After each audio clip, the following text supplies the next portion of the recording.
Hey, brothers and sisters, good afternoon. Thank you for inviting me. It's an honor to give a lecture sa retreat natin. Ang topic na binigay sa akin is the life of Moses and Joshua. Siguraduhin ko lang itong microphone ko. Okay, good. Okay. So, ang kagandahan dito sa good. Ang kagandahan dito sa lecture ko ay karamihan sa atin nakapanood na ng The Ten Commandments, no? Napakadali ng topic ko, no? Kahit hindi na siguro kayo makinig. Pero sa iba, may mga hindi rin nagbabasa ng Bible. So siguro sa inyong lahat, kung may isa dyan na hindi, para to sa nag-iisang hindi nagbabasa ng Bible. At sa iba, siguro may mapupulutan din kayo ng aral. Okay, i-connect lang natin sa previous na mga sa Genesis, yung buhay ni Moses. So, para hindi kayo mawala saan nagaling si Moses, si Abraham, nag-promise si God kay Abraham na maging father of all nations siya. May anak siyang si Isaac. Si Isaac, yun yung i-sacrifice niya sana pero hindi natuloy dahil may dumating na ram. And then, si Isaac, may anak siya, si Jacob at saka si Esau. Yun yung nag-agawan sa birthright. And then, si Jacob, may anak siyang 12 sons. Yan ang naging 12 tribes of Israel. The other name of Jacob is Israel. Okay, sa kanya galing ang 12 tribes. Yung Israel merong 12 na tribo galing sa lahat ng mga anak niya yan, no? Tapos ito yung anak niya, 12. Sila ni Levi, Reuben, Simeon, at saka isa diyan si Joseph. Kung natandaan nyo, si Joseph, yung Joseph the Dreamer, yung papatayin sana ng mga kapatid niya, tapos hindi natuloy, tapos binalanggo sa, nakatrabaho siya sa, governor ng Egypt, no? And then, nahulaan niya yung dream, no, ng Pharaoh. Tapos ginawa siyang governor. At may famine na malaki sa Egypt dahil sa kanyang wisdom, pag-interpret niya sa dream, nakapag-prepare sila at na-save niya sa famine yung Egypt. Natuwa masyado ang Pharaoh sa kanya, ginawa siyang governor, no? At ni-welcome yung pamilya niya. So dala-dala ni Jacob yung a total of 70, no? 70 na mga kaanak niya. At doon sila nanirahan. Naging welcome sila as a safe haven yung Egypt para sa kanila. At dumami sila nang dumami. Now, 400 years have passed. Namatay na yung mga si Moses pala, galing from the line of Levi. Isang anak ni Jacob, no? Sa linya siya ni Levi, sila ni Aaron. Kapatid ni Moses si Aaron at saka si Miriam. Okay? Now, 400 years have passed. Namatay na yung lahat ng mga henerasyon nila ni Joseph. May pumalit na Pharaoh na hindi na niya kilala yung sino yung magiting na Joseph na governor ng Egypt dati. And then, dumami na sila, umabot na ng ilang milyon ang mga Israelites na threaten yung bagong Pharaoh. Sabi niya, they are becoming many and they are becoming strong. So, baka napraning siya, baka dumating ang araw na iiwan tayo nito at ito ay sasama, kakampi sa mga kaaway natin. So, dapat kontrolin natin to. Kontrolin natin yung population nila at hindi natin sila dapat pwede bigyan ng freedom. Kaya, naglagay siya ng mga slave drivers, inoppress niya sila. No? Nilagay niya sa hard labor, tinrato niya bilang slave ang mga Israelites. Naghirap ang mga Israelites during the time. At dumating ang punto na sa kanyang kasamaan, nag-order siya that to throw all the baby boy, no, Hebrew boy, into the Nile River. Yun, parang genocide. At pa yung mga babae, no, hindi papatayin, yung mga lalaki lang. Medyo mahina din yung pag-iisip ng Pharaoh, no, kasi actually, kung gusto mo talagang hindi dumami yung babae kasi hindi makakaanak. So kung walang babae, walang mga anak. Kung puro lang lalaki, no, hindi dadami. Now, alam na natin nangyari sa mga movies, di ba? Kahit hindi tayo nagbasa ng Bible, may movies naman. Niligtas si Moses. Yung nanay niya, nilagay niya sa isang basket na lumulutang at pinalutang niya sa river at nakita ito ng anak ni Pharaoh. At ginawa siyang parang anak, tinuring siya parang anak. Now, lumaki na siya at dito na nagsimula na siya ay lumayas papuntang Midian. Noong isang araw, nakita niya na minamaltrato ang isang Israelite ng isang Egyptian at napatay niya yung Egyptian. Natakot siya. Siya ay nag-escape into Midian. Na-meet niya doon si Zipporah. Sila ay nagkaroon ng 2 anak. Si Zipporah ay anak ni Jethro, no? Isang priest ng Midian. Isang araw, si Moses nakakita habang siya ay nagpapastol ng mga sheep ng kanyang father-in-law. Napadpad siya doon sa may bundok. Sa malayo, nakita niya yung isang bush na naglalagablab ng apoy. Pero hindi na consume, hindi na uubos. Ang tagal-tagal na nasusunog pero hindi natutupok. No? Yun pala, it is the angel. Gawa to ng angel of the Lord that appeared to him through the fire of a flaming of the bush. Nilapitan niya, in-inspect niya, and God called him. Ito pala yung invitation ni God sa kanya to become the deliverer. Siya yung the chosen one to deliver Israel from the hands of Pharaoh. At first, no, nagdadalawang isip siya, hesitant siya, takot siya, no? Pero binigyan siya ni Lord ng mga signs para siya ay magkaroon ng confidence. Like for example, dun sa harap ni God, yung kanyang staff or tungkod, ito ay naging snake, tapos pinapasok ni Lord sa kanyang bulsa ang kanyang kamay, paglabas, puno ito ng leprosy. Pagpasok ulit, nawala. And then, tinuruan siya na gawing blood ang tubig galing sa Nile. Okay. Now, sabi ni God, nakita ko na hindi ako bulag. All throughout these years, I've witnessed the suffering of my people. Naririnig ko ang kanilang mga daing. And I know that they are suffering. So, the lesson that we can get from this, by the way, as we go along the life of Moses, we will pick up some lessons along the way. No? So, sa tingin mo, kung sa kanta pa ni Gary Valenciano, natutulog ba ang Diyos? Hindi. No? But sometimes, it could be long. No? But, just wait and see. God hears our pleas. God hears our cries.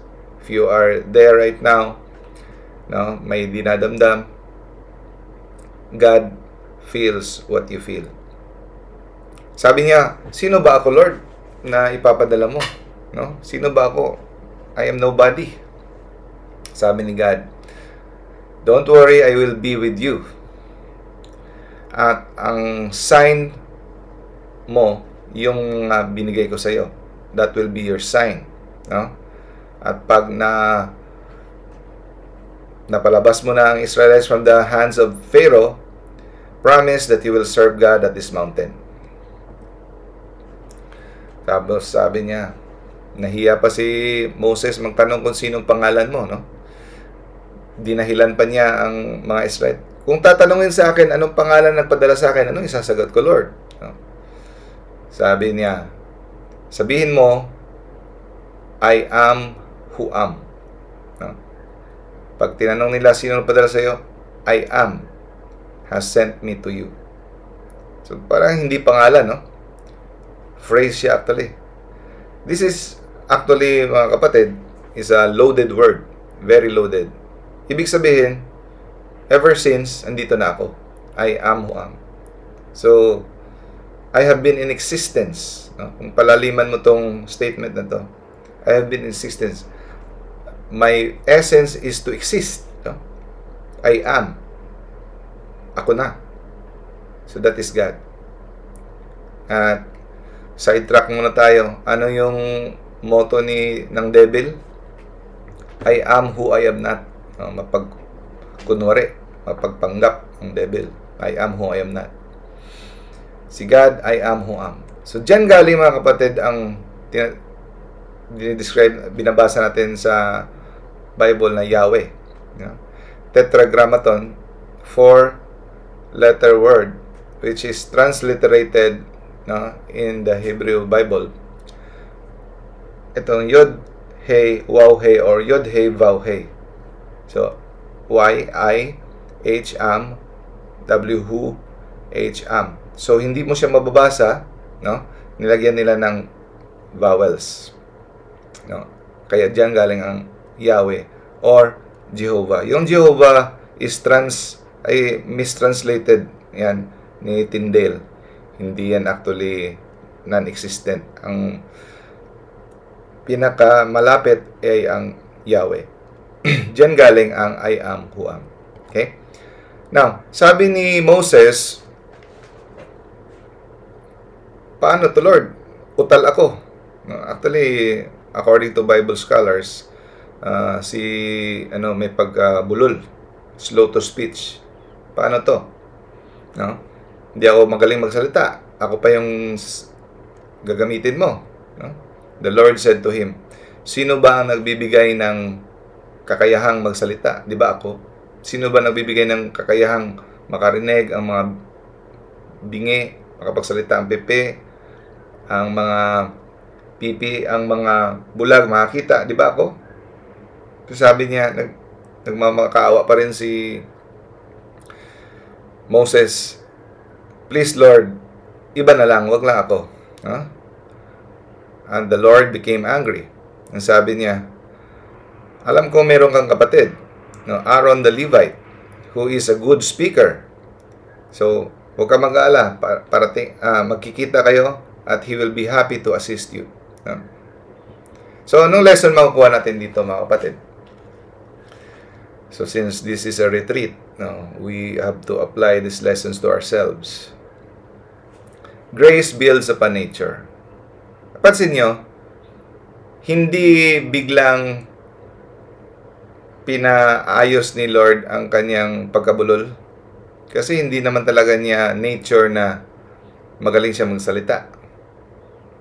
Ang ginawa ni Lord ay ginamit niya ang kapatid, si Aaron, to speak. But, so grace builds upon nature. Yung sa ating pagsisikap, kung anong meron tayo, gagamitin niya ni Lord. Hindi si Lord magmamagic na kahit ikaw ay 4 feet, magiging 6-footer ka kasi maglalaro ka ng NBA. No? So, kung anong meron ka, God will use it. Kuha nyo? So, sa ating pagsisikap, the grace of God will flow through our efforts, through our talents, kung anong meron ka. Okay? And also, though Moses was ungrateful, impatient, weak, the Lord uses imperfect people. Napansin niyo, mga kapatid, parating pinipili ni Lord yung mga hindi magagaling. Pag sa mga giyera sa Israel, parating outnumbered, no? Bakit? Anong purpose, no? Para mapakita ang kanyang kapangyarihan. No? And pag ikaw nakikita mo sarili mo, wala kang katalent-talent, wala kang confidence, no? God can use anyone, no, to accomplish his work, his purpose. As long as you are called, no, and as long as you have faith, no? So, most often God choose to use the weak para mapakita ang kanyang kadakilaan, so that his power will be manifest. Kasi kung pipiliin niya yung mga malalakas na, paano pa makita? Di sabihin ng tao, dahil malakas yun. Pero sinasadya talaga ni Lord, kahit sila ni Peter, very weak, no? Makasalanan, matakutin, ganun. Hindi mayaman, hindi educated, di ba?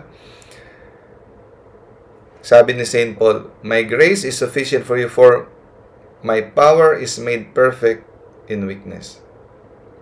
So, sa ating kahinaan, mas nakikita ang power ni God. "I will rather boast most gladly of my weakness in order that the power of Christ may dwell in me." No? And then, sabi ni Lord kay i-perform mo yung mga wonders sa harap ni Pharaoh para mapipilitan siyang palayain ang aking mga tao. But, take notice, "I will harden his heart." Patitigisin ko ang kanyang puso. Kung isipin mo, napaka-unfair ni God. Bakit niya patitigasin? Actually, this is not literal. No? When you read this, it is not literal. It is more of a figurative or literary style ng pagkasulat. God did not actively harden the heart of Pharaoh. Actually, it is Pharaoh's heart is already hardened. No? He already chosen to reject God's message. Kahit ilang mga wonders na nakita niya, mga milagro, hindi pa rin siya natitinag. Hindi pa rin siya, tigas pa rin ang ulo niya. Akala natin, sinadya ni God. No, hindi pwedeng gawin ni God yan. Bakit? One thing about God, He always respect our free will. No? Hindi niya pwedeng i-destino niya yung tao para ma-hell. No? So, unfair yan. Wala na siyang chance kahit magbago. But, it is a literary way of writing according to the writers of the Old Testament. No? But it is Pharaoh who hardened his own heart. Gaya sa Hebrew chapter 3 verse 15, ano sabi? "Today, if you hear His voice, do not harden your hearts." No? So kung narinig mo, for example ngayon, if you are in this retreat or any message that you see in the YouTube or in the TV or anywhere, then you feel convicted by the Lord, do not harden your heart.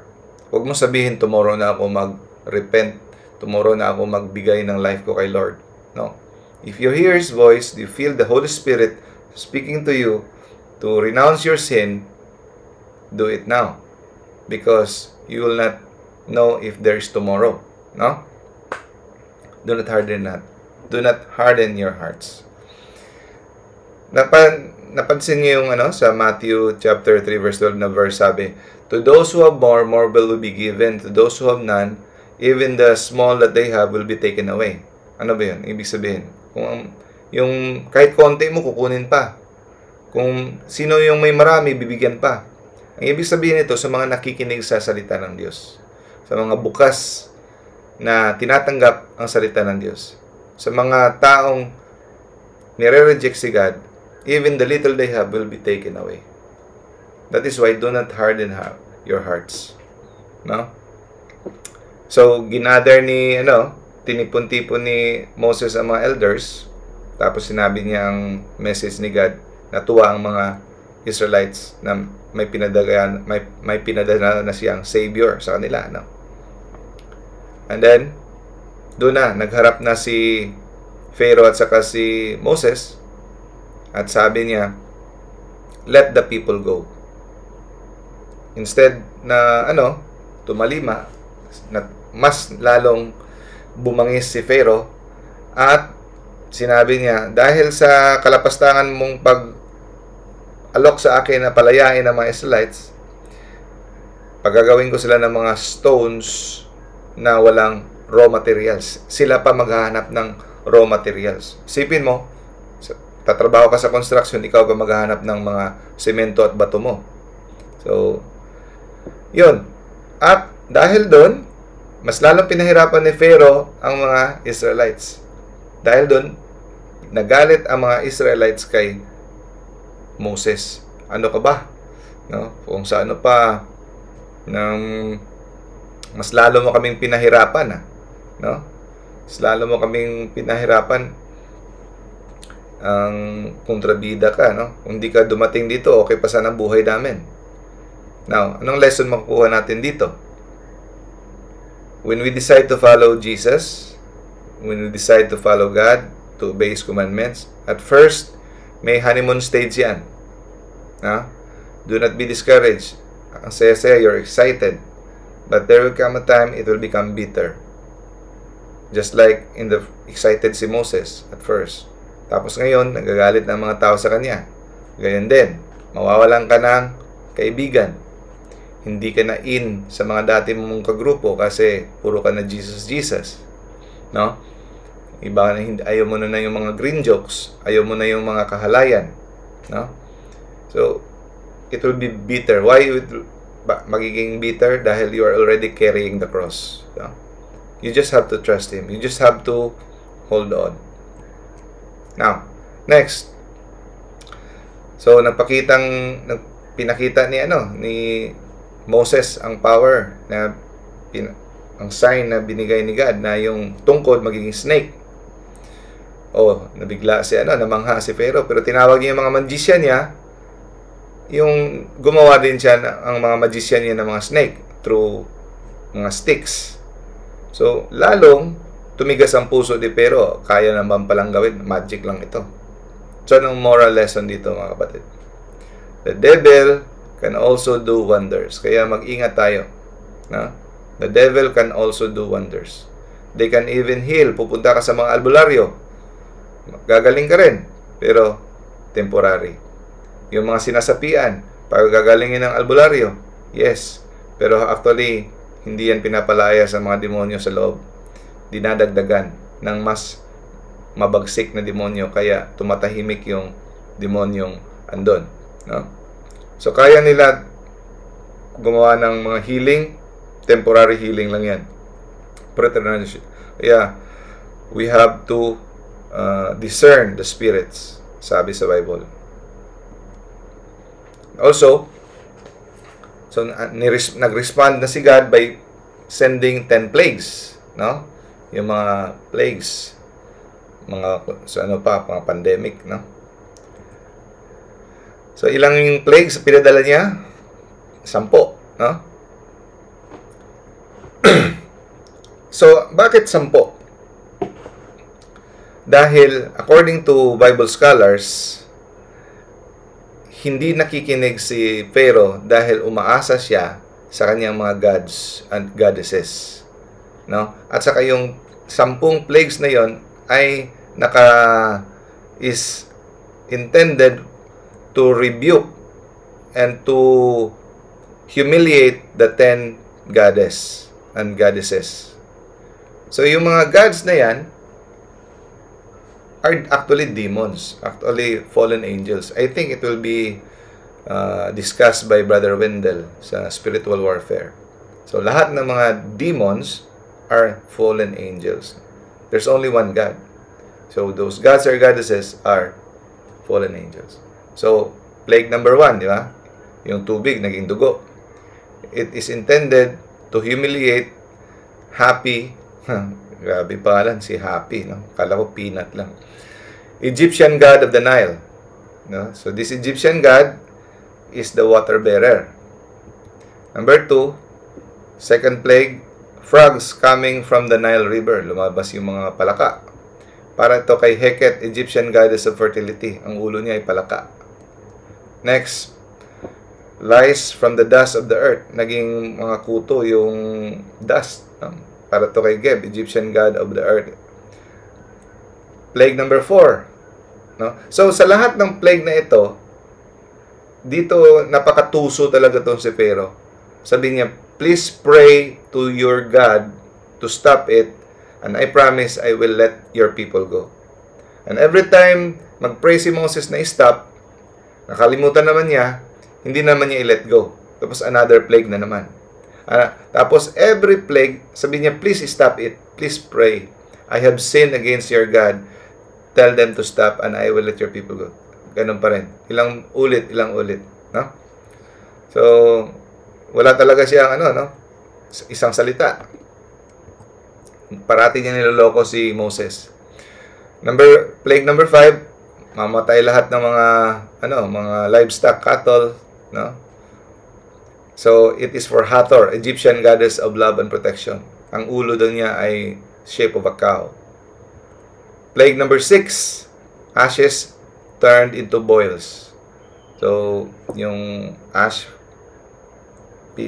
hinipan, dumapo sa mga skin, ito ay naging mga skin diseases, boils and sores. So, it is intended for Isis, Isis po yung pangalan, no? Egyptian goddess of medicine and peace. Plague number 7, hail rain down in the form of fire.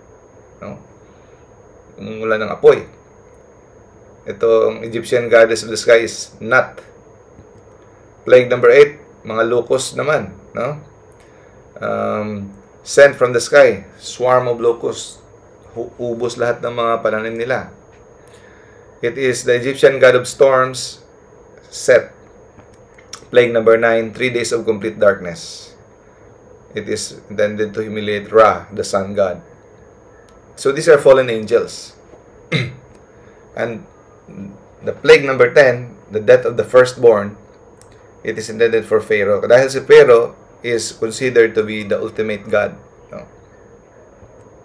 So, lesson that we get here, the God of Israel, the God of Jacob and Abraham, our God, is greater than all those gods.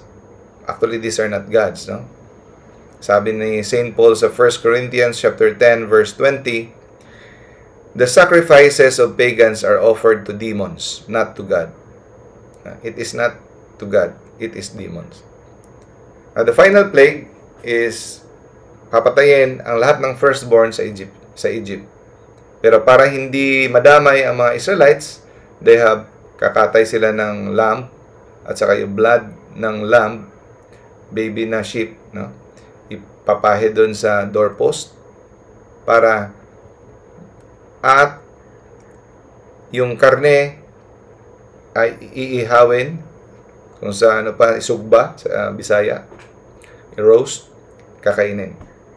So, pag hindi mo kinain yon at hindi ka magpahid ng dugo, madadamay ka, mamamatay. So, the angel of death will pass over your house. Lalaktawan, no? He will pass over. Kaya tinawag na Passover. Passover feast. Passover meal. So, ito ay prefigurement, nagpapahiwatig of the future, what is to come. That Jesus, sa misa, narinig mo, behold, the Lamb of God, which takes away the sins of the world. So, He is the Lamb. Kanyang dugo, at sa kanyang laman, kakainin natin, yun ang hindi tayo mamamatay. We will be raised up. So, yung Passover nila sa Exodus, it is just a shadow of what is to come. The fulfillment is Jesus. No? Yun. It is really, we have to eat. So kahit sabihin mo pang, I have faith in God, sabihin nilang symbol, it's not a symbol, it's really Jesus. Pag hindi mo kinain, faith lang, mamamatay ka. That is why we really have to eat during Eucharist. So dahil doon, napilitan si Pharaoh, dahil anak niya na talagang namatay, pinalaya niya na. So after 430 years, they finally went out of Egypt. Now, si Moses at saka si Aaron ang nag-lead sa kanila. They don't know what to do. That's why God provided a pillar of cloud by day and a pillar of fire by night. And those pillar of cloud and fire did not leave their sight. Steady yan. Hindi nawawala yan. Susundin lang nila yan. No? Okay. Tapos, alam niyo naman yung nangyari na biniyak yung di ba? Yung dagat. The Red Sea. Matatrap na sila kasi nag-change ang mind ni Pharaoh. He changed his mind and then gumawa siya ng hot pursuit. No? Hinabol niya. Babawiin niya. Pero anong alam naman natin nangyari? Bumiyak humiwala yung tubig at nalunod ang mga Israelites. So ano yung lesson dito? Bumiyak yung tubig. God will make a way. No? Sa tingin mo wala nang paraan, God will make a way. You just have to believe. Kanta ito, di ba? Don't moment, God will make a way where there seems to be no way. At ang walang ubos lahat ng mga Egyptians, ng mga sundalo na sumunod sa kanila. Anong lesson dito? So God is our refuge and our strength. The Lord will fight for us, no? All we have to do is keep still. No? Sabi ni Padre Pio, pray, hope, and don't worry. You just have to be steady. Stand your ground. No? Stand your ground. Tapos sabihin mo, bakit may mga holy people na mamatay, pinapatay? Sabi, stand your ground. God will fight for you. The answer is, sabi ni Jesus, blessed are you if they persecute you and they kill you. Do not be afraid of those who kill the body, but cannot kill your soul. Na? Of course, that most of the disciples have been killed. Hindi ibig sabihin, hindi sila tinulungan ni Lord. But we have to respect the will of God. So, kung will niya, ikaw ay mamamatay to give glory as a martyr, no? So be it. But all you have to do is to trust God, no? He will help you. Providence in the desert. Now, ito yung common na kung saan pa memes meme ng mga tao nung nag-travel sila sa desert. Kung ito yung parating lang script, pabalik-balik. For example, kung wala silang makain, wala silang tubig makuha, mag-complain kaagad sila. Tila ba nakalimutan na kaagad nila yung mga miracles, great miracles ni God, na may pillar of cloud, may pillar of fire, tapos bumiyak pa yung dagat. Tila ba makalimutin sila, no? Pero ang lesson diyan, ganun din tayo. Ilang beses na tayong sinalba ni Lord, ilang beses tayo nakakita ng mga blessings, pero nakakalimutan natin pag may dumating problema. Ganun din tayo. Wala tayong pinakaiba, no? Sa buhay natin. Sabihin natin, ay grabe sila. Kung sa akin nangyari yan, di mangyari yan. No? Hindi ko gagawin yan. Pero ganun din tayo. Nararatol ka agad. At sabi nila, sana di mo nila kami dinala dito. Sana hinayaan mo nila kami sa Egypt, at least doon mamatay, busog kami, dito gutom. No? Ganon sila ka walang utang na loob. So, maraming miracles pinakita si God.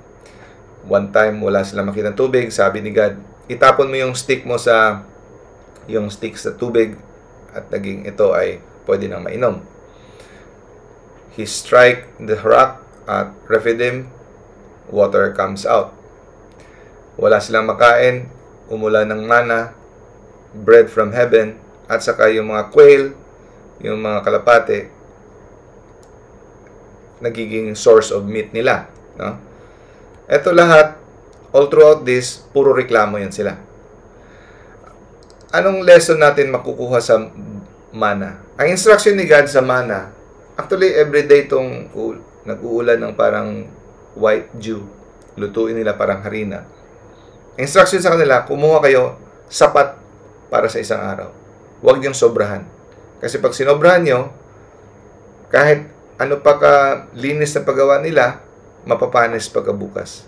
Dapat nung kunin nila sapat lang for araw-araw. No?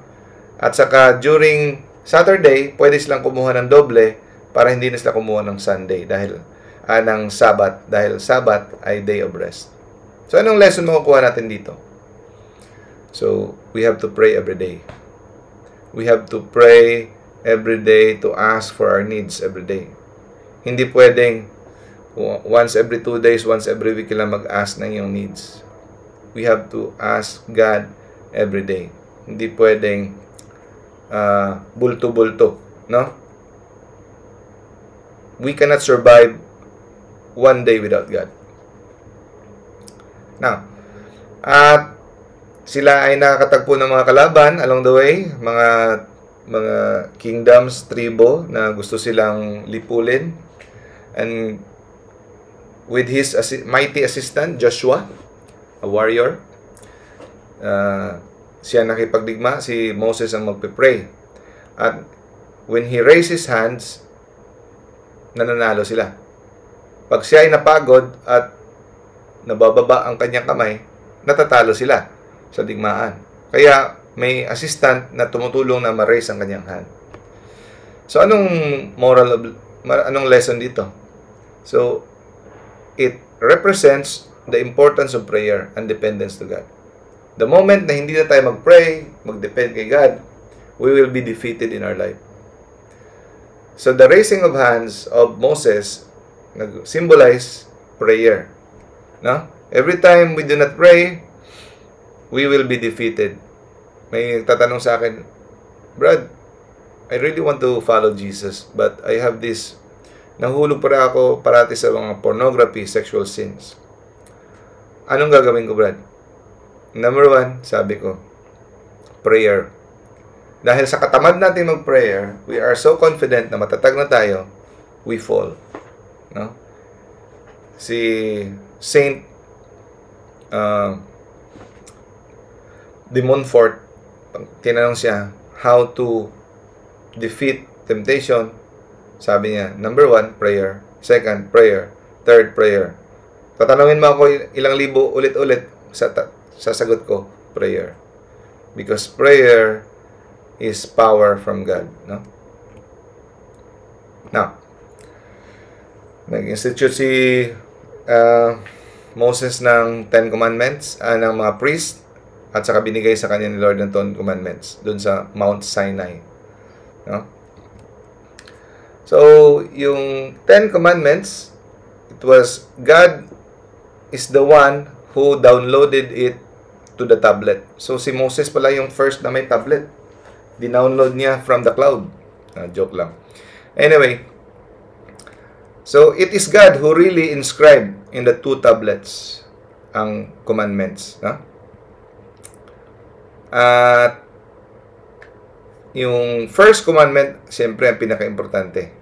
There shall be, I am the Lord your God, you shall not have other gods beside me. Dapat wala tayong is-serve na ibang God. No? God is a jealous God. So, So, usually, anong bang sinusuway natin? The first commandment. Lalo na tayo mga Pilipino, no? Pupunta sa mga medium, spiritist, no? Card reading,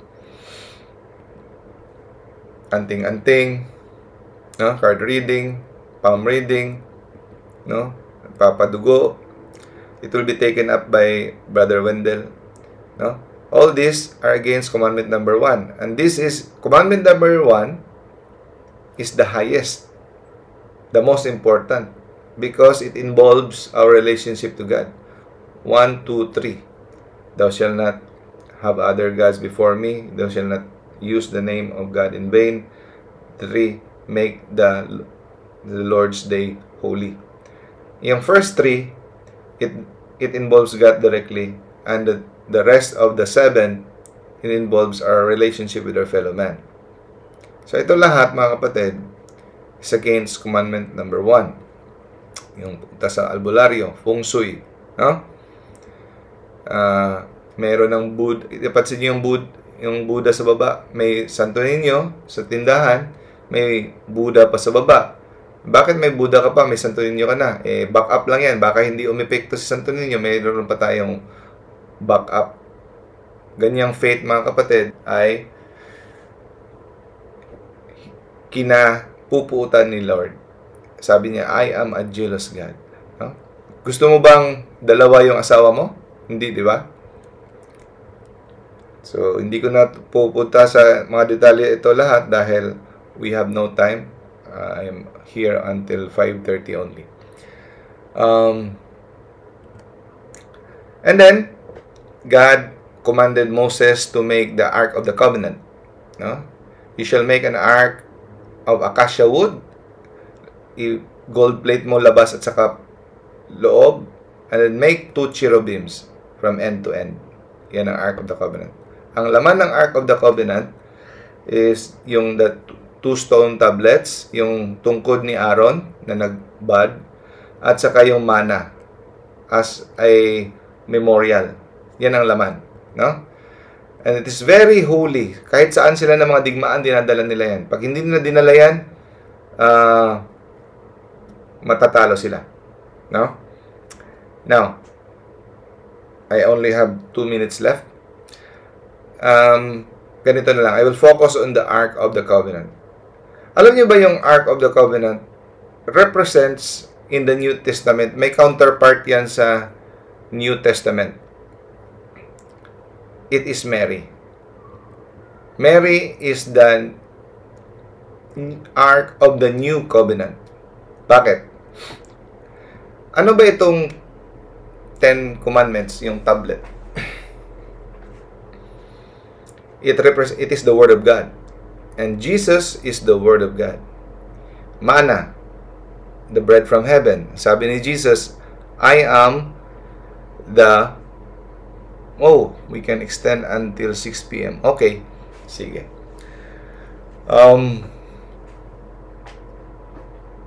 Manna is the bread of heaven. Okay?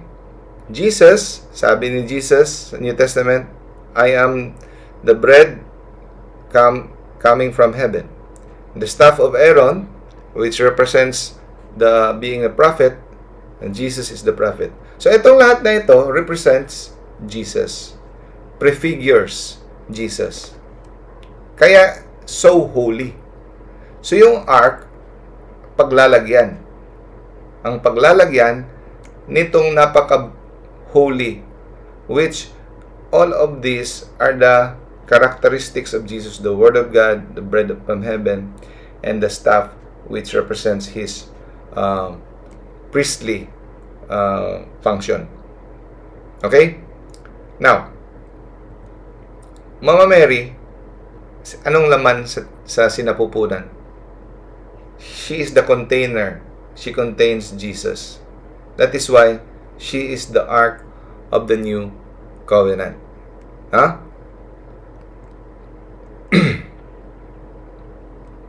Okay. Speaking of images, yung commandment number 1, sabi, do not make any image, you shall not make yourself an idol, no?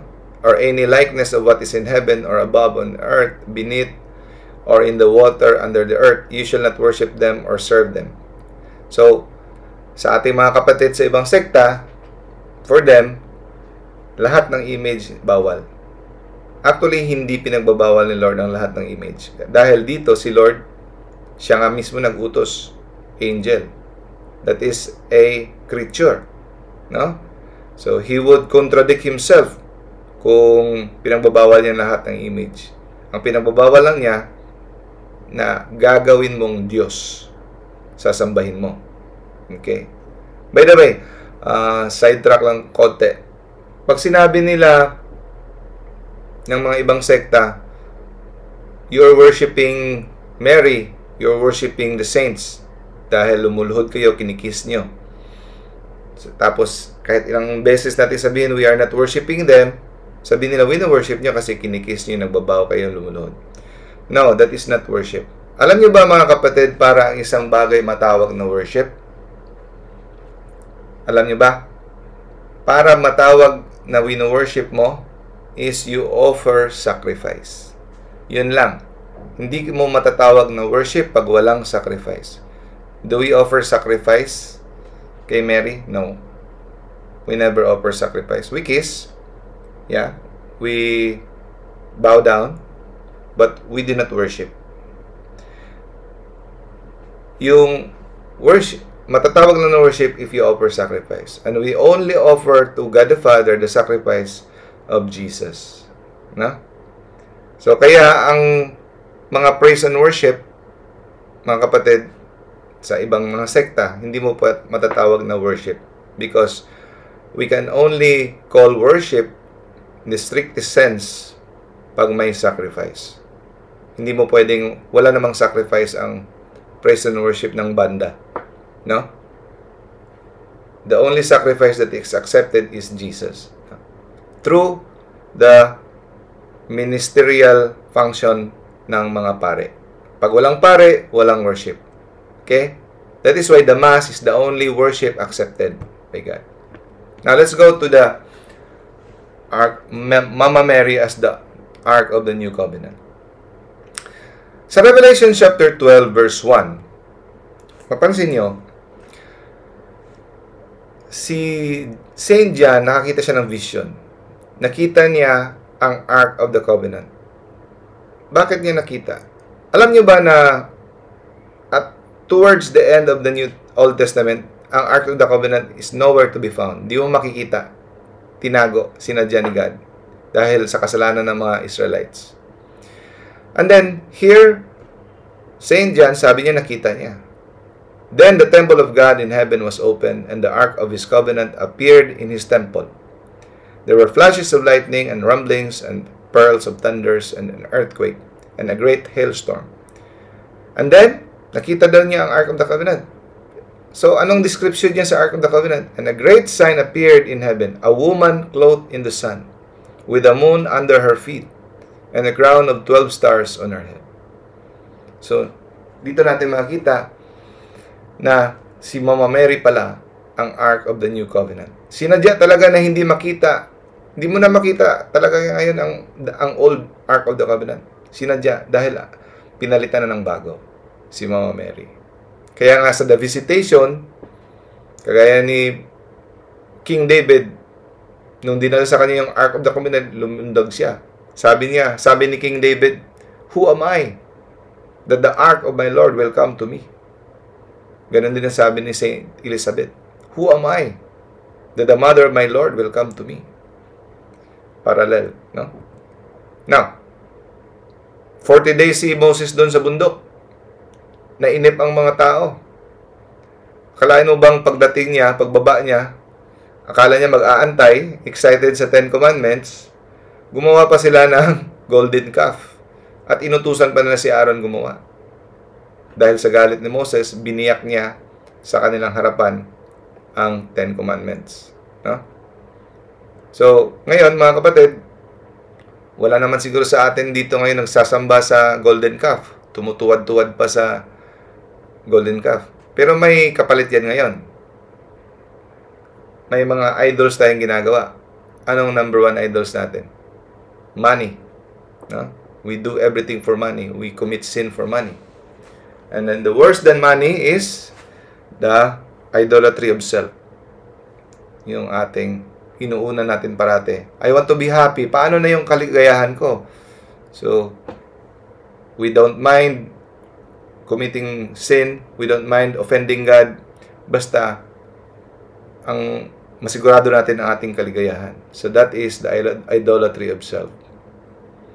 So, umakyat ulit si Moses at binigyan siya ulit ng new set of commandments on a stone tablet. Pagbaba niya, his face is glowing. Natakot ang mga tao sa kanya. Now, so punta na sila sa Promised Land. So bago sila pumunta sa Promised Land, nagpadala siya ng spy. Pero yung mga spy na pinadala niya, natakot. Naggumawa pa ng kwento na mga higante daw ang nandun. Pero ang dalawang spy lang ang naging honest, si Joshua at saka si Caleb. Kaya because sa kanilang faithfulness, hindi sila gumawa ng kwento, hindi sila gumawa ng mga intriga, they are the ones who allowed to enter the promised land. Lahat sila hindi pinayagan makapasok sa promised land. So before nakapasok sa promised land ang mga Israelites, 40 years nagwander sila sa desert. No? At makapasok lang sila, no? So, anong lesson makuha natin dito? Yung bakit 40, yung lapit-lapit lang, pag diniretso mo lang, ilang araw lang yan eh. Ilang araw lang, bakit 40? Nag-ikot-ikot pa sila doon sa wilderness. It represents our life here. No? 40. It represents our life here. Na, kung gusto mong makapasok sa promised land, you have to love and obey God. Pag hindi mo siya inobey, hindi ka makapasok sa heaven. Ganun kasimple. No? And then, one time, meron naman silang rebellion na ginawa. No? Nagrebelde na naman sila. Galit si Lord, pinramis, lumabas ang mga ahas sa ilalim ng lupa at tinuklaw silang lahat. At naghihingalos lang, maraming namatay at iba malapit na mamatay. They ask help from Moses, and then Moses, sabi ni God kay Moses, gumawa ka ng serpent na bronze, ibayubay mo sa ibabaw ng kahoy, at kung sinong tumingin doon, maliligtas. So, nagre-represent ito, in the future, it is a prefigurement of Jesus. Anyone who looks at Jesus, no, will be healed. Ang tanong, bakit bronze? Bakit serpent? Kadami namang sign, bakit serpent? Ang ibig sabihin nito, serpent ang ginamit na object dito. Kasi a serpent represents sin. So our problem is sin. But the solution is Jesus. Na? Solution to sin is Jesus. Anyone who looks at Jesus will be saved.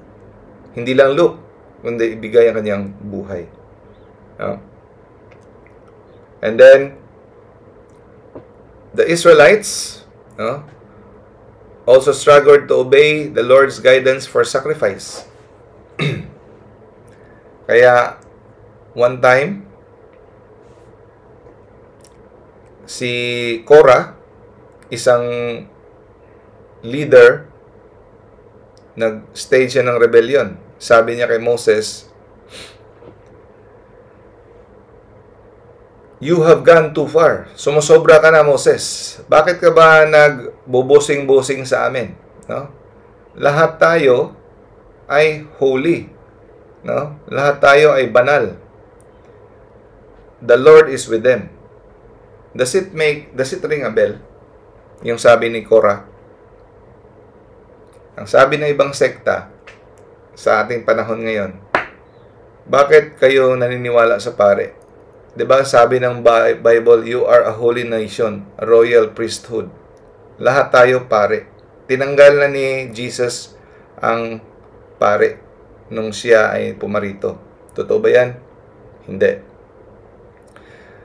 Totoo, mababasa mo sa Bible na we are, lahat na tayo ng mga nabinyagan, baptized, we are a royal priesthood. Common priesthood. Kagaya ng sinasabi dito ni Korah. Everyone is holy. Bakit you set yourself apart? Yun yung tinatanong ng ibang sekta. Bakit mga pare, may pare, at saka, pareho lang naman tayo? No, hindi. Merong common priesthood, at merong tinatawag na ministerial priesthood. No? So, yan ang mangyayari pag you assign yourself, no? You are not being called by God. You just assign yourself to minister, no, the sacraments without the proper assignment mandate from God. You will be punished. Kagaya ng ibang mga sekta, sinasabi nila, Nagtuturo sila ng salita ng Diyos na wala naman silang authority. Only the Catholic Church, no, has been given the authority by God, by Jesus, to teach His Word, no? Kaya they were consumed. Nag-umulan ng apoy at na-consume yung mga nag-burn ng incense na hindi karapat-dapat. 250 of them were burned. Pagkatapos nun, ang instruction ni God, kunin mo yung mga censers, yung mga paglalagyan ng incense. So, sa mga nasunog na mga tao, kunin mo at gamitin mo. I-hammer the censers into sheets and overlay the altar. Bakit pagtsatsagaan pa ni Lord? Bakit pagtsatsagaan pa niya yung mga censers na hinahawakan ng mga nasunog na mga tao? Dahil, anong sabi niya? For the censers are holy. For they were presented before the Lord and have become holy. Bakit ito binigyan ng pansin? Ang haba-haba ng Exodus, haba-haba ng Deuteronomy, Leviticus. Bakit binigyan ko ito ng pansin? Because the holy vessels sa simbahan natin, mga kapatid, they have been presented before the Lord. They were consecrated. The chalice, the paten, the corporal, ginagamit sa altar, they are holy. Hindi pwedeng kahit sinong maghawak ng mga layman. Dapat pare lang. Lalo na the Holy Eucharist. Kaya yung mga chalice, mga ciborium, lahat na ginagamit sa simbahan, you have to treat with respect. No? Once they are presented, forever they are holy. No?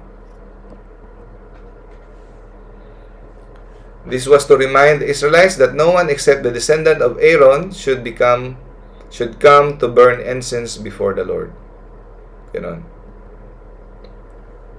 So, ang ating mga pare, sa panahon ni Moses, ang mga pare ay kukunin sa descendants ni Aaron. Si Aaron ay descendant ni Levi. Doon kukunin. Pero pagdating ni Jesus, binago niya. Hindi na kukunin ang mga pare sa linya ni Aaron, kundi kukunin na sa linya ng mga 12 apostles. Yung mga 12 apostles on Holy Thursday, bukas, He ordained them to become the first bishops and priests. So, ang mga bishops na yan, mga 12 apostles,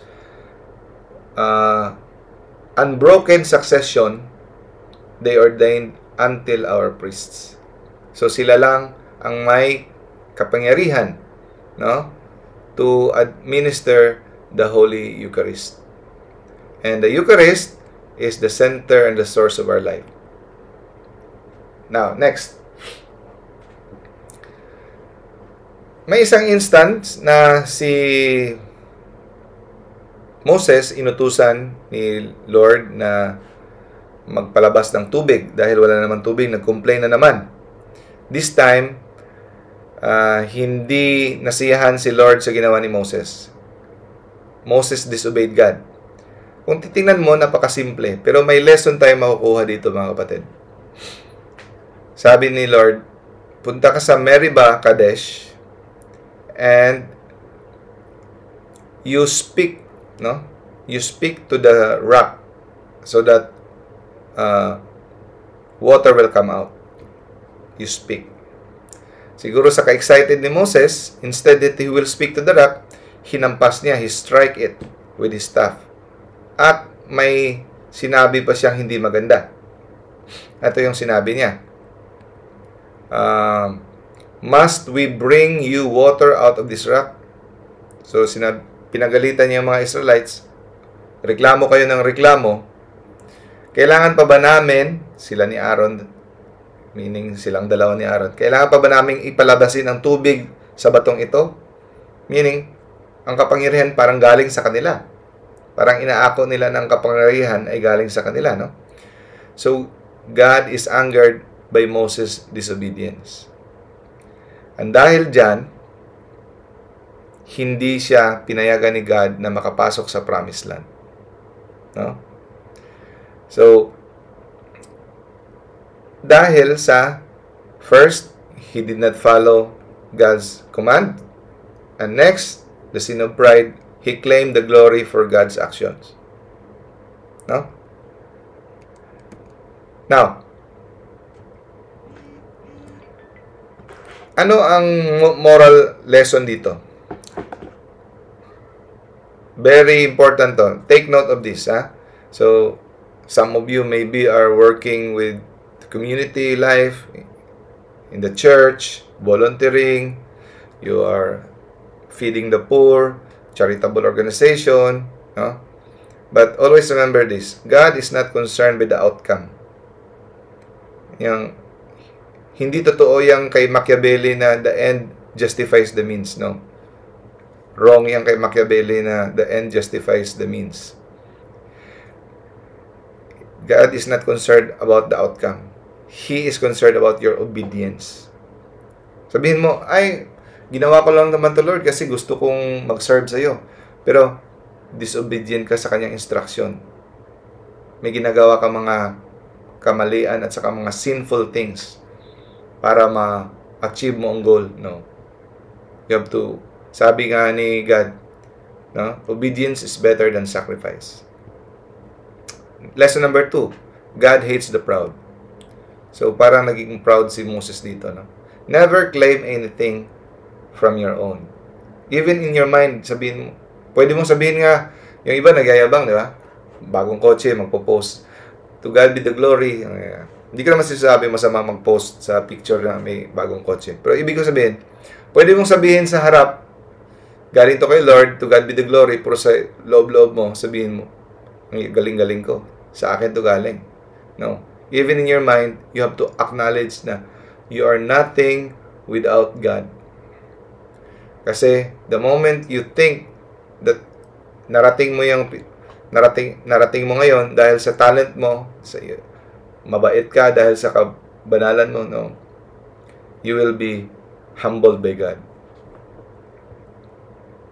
So si Moses, kahit hindi siya pinayagan makapasok sa promised land, dinala siya ni Lord doon sa Mount Nebu at pinakita sa kanya yung promised land. Of course, si Moses, pinatawad siya ni Lord. No? Pero, anong lesson dito? Pinatawad na si Moses, bakit hindi pa siya pinapasok? Pinatawad na siya, di ba?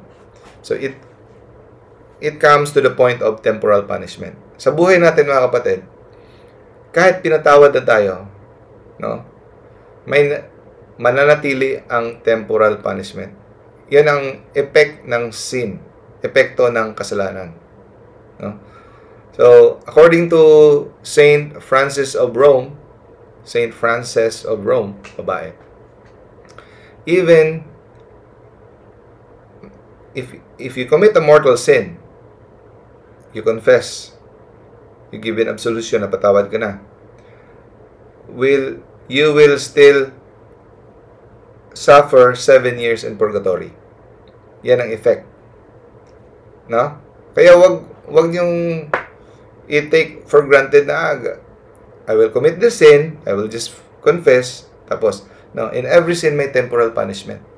So, ito yung temporal punishment ni Moses. Ito yung proof na totoo ang turo ng simbahan natin about temporal punishment. Na kahit pinatawad na si Moses, hindi pa rin siya nakapasok. Naalala niyo si David, King David, pinatay niya si Uriah. Kahit pinatawad na siya, pinatay pa rin ang anak niya kay Bathsheba. So, always remember that. Now, let's go to Joshua. After the death of Moses, in-entrust na ni Moses kay Joshua. Si Joshua is the loyal servant, follower of Moses. No? And he is a warrior. No? So, God calls Joshua to cross the river Jordan. After you cross the river Jordan, andun na yung promised land. So, God promised him victory in the military campaign if they obey His laws. So, ganun din nangyari. Pag-cross nila ng River Jordan, tumigil din yung tubig para maka-cross sila. Para din kay Moses. Pero kay Moses sa dagat, ito sa kanila river. Nag-stop yung kabilang side. At nung malapit na siya sa Jordan, malapit na siya sa Jericho, no, yung first na kingdom na kanilang i-conquer, nakita siya ng anghel. Tao with a drawn sword. Tinanong niya, "Are you against us or are you with us?" Ang sagot ng malaking tao, "Neither." Doon niya nalaman na it is the angel of the Lord. No? So, anong moral story dito? God is not concerned about kung sino ang papanigan niya. Itong taong to, itong country na to, anong country. But, ang concern ni God is battle against the devil. Ang tanong, saan ka ba papanig? Saan panig ka ba? Nasa devil o sa kanya? So, hindi sinabi ng anghel, "I am with the Israelites." No. Sabi niya, neither. Ang concern ni God, always remember, is against the devil. So, even if you are a Catholic, even if you are Pilipino, pero yung pinapanigan mo ang kasamaan, hindi papanig sa iyo si God. No? The battle belongs to the Lord.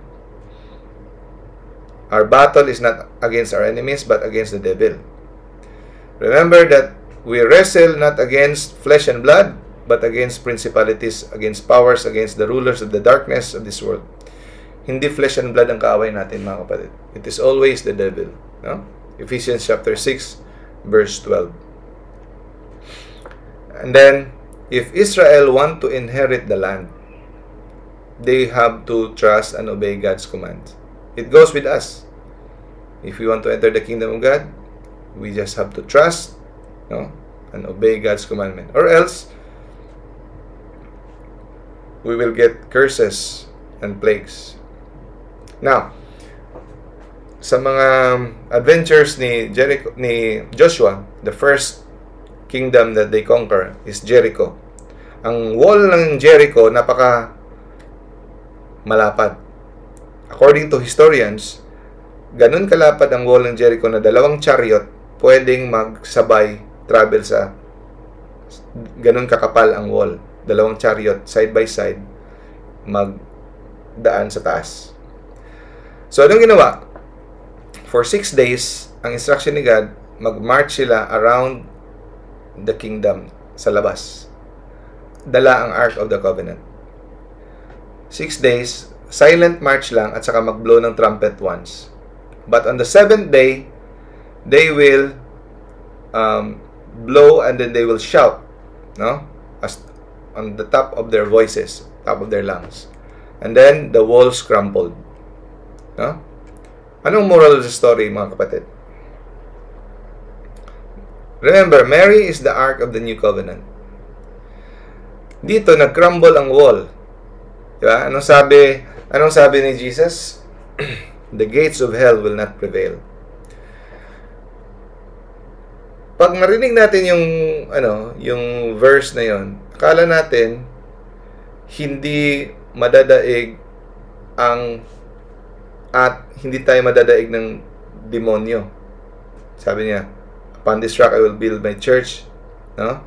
And I will give you the gates of heaven, and the gates of hell will not prevail on this church. Akala natin defensive tayo. We are on the defense na aatakihin tayo, hindi madadaig yung gate natin. Pero actually, kung palaliman mo, if you analyze the statement of Jesus, it is tayo yung offensive. Ating atakihin ang gate ng impyerno. Hindi makaka-prevail ang gate ng impyerno. Kagaya dito, gumuho.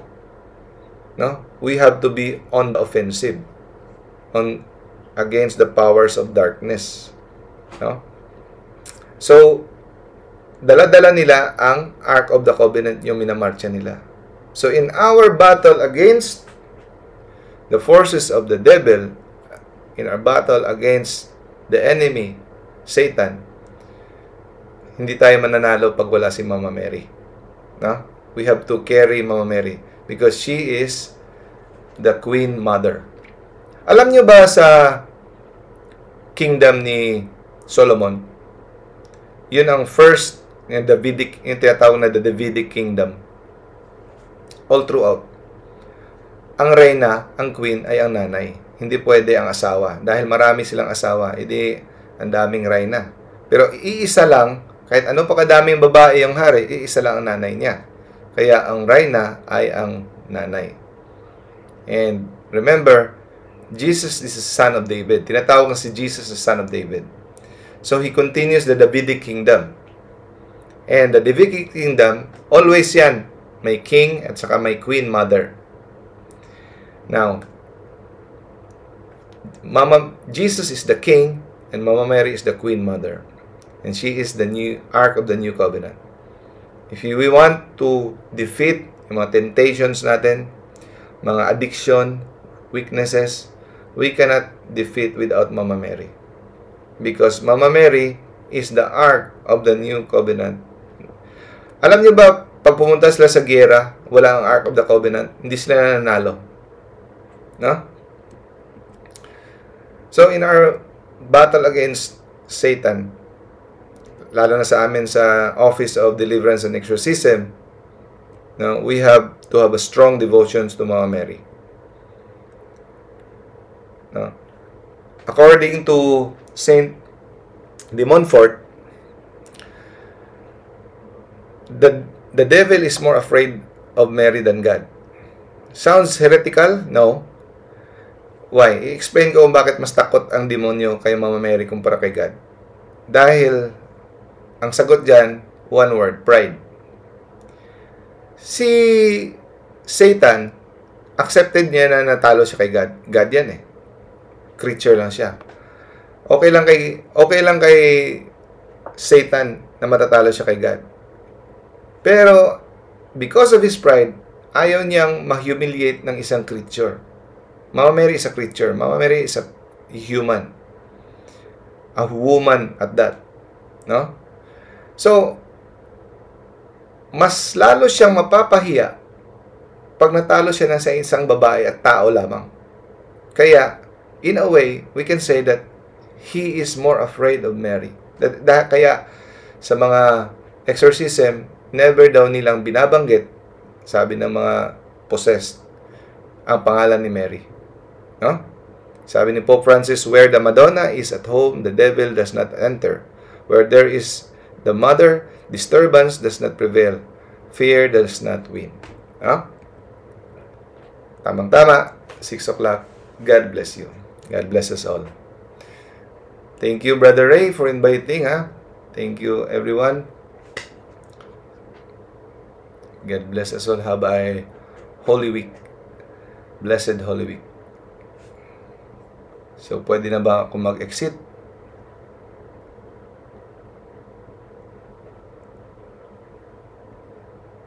Thank you. Okay. I-off ko na rin tong Zoom, sister. Welcome. Sayang. Hindi ko kayo naririnig. Ano na lang. Type na lang. Bye. God bless. God bless.